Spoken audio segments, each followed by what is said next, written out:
When a team is 0-3, it is usually a tough task to will their way back into the playoffs, or usually the fan base gives up hope, and you could go on a list and go on for hours of why it sucks to be a good team that starts 0-3. And then that raises the question, if you're 0-3, are you really even a good team? And this year, there is prime examples of good teams having bad records. Talk about the Minnesota Vikings 0-3, the Houston Texans 0-3, which we are talking about today. We have teams like the Cowboys. Even though I'm a fan, there's no doubt that team is talented and it's going to be a top 10 team. They just have a tough schedule to start and an easy division, so that 1-2 start doesn't mean anything. But for the Texans and Vikings, which we're going to be talking about today, it has a huge impact. And is it time to panic? For the Vikings, yes. For the Texans, no. And short answer. And I'm going to start with the Vikings. They're in a tough division with 2 3-0 teams and an offense that looked terrible. Kirk Cousins definitely is not leaving off where he left off last year. The loss of Kevin Stefanski kind of has an impact in the play calling, and Dalvin Cook really didn't get going until last week. And when you have the Bears and the Packers in your division, and even the Lions could be a tough fight, it's going to get, I don't want to say ugly, but it's going to get ugly. And right now you're last place, like I said, in a tough division. And I'm going to go back to the Vikings in a little bit. And I want to go more in depth with the Houston Texans because it's not time to panic. Even though they are 0-3, they still have a lot of weapons, Deshaun Watson included. But when I mean weapons for him. That defense is still above average. The Texans defense is not the best, but it is still above average. And if you want to come back from the dead of the 0-3 start, then that defense is going to have to be better than above average. And when we were talking about divisions with the Vikings and that NFC North, the AFC South is very bad. Despite what you want to say about the Titans, who knows how long the Colts are going to be good.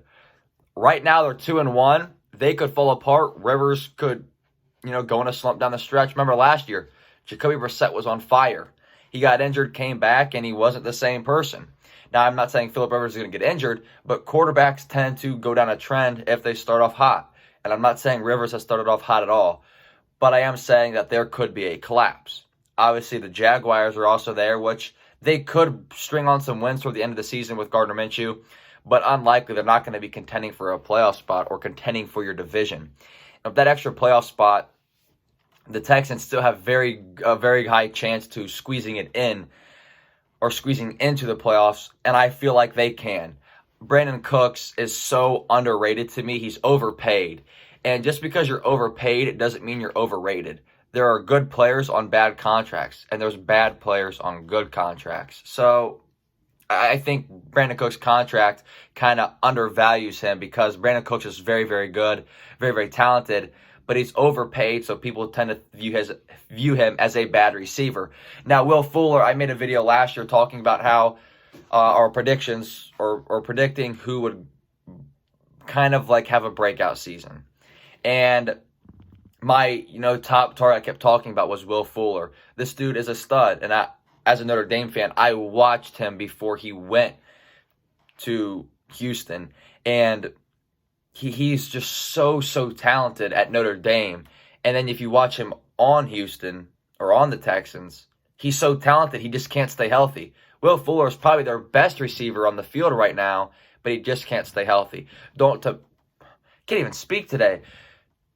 Not to mention, they have Randall Cobb and Kenny Stills, who I think Kenny Stills is greatly overrated. I don't view Stills as a reliable receiver. I just don't. So, to recap the question, or the whole video in general, is it time to panic? Vikings, yes. Texans, no.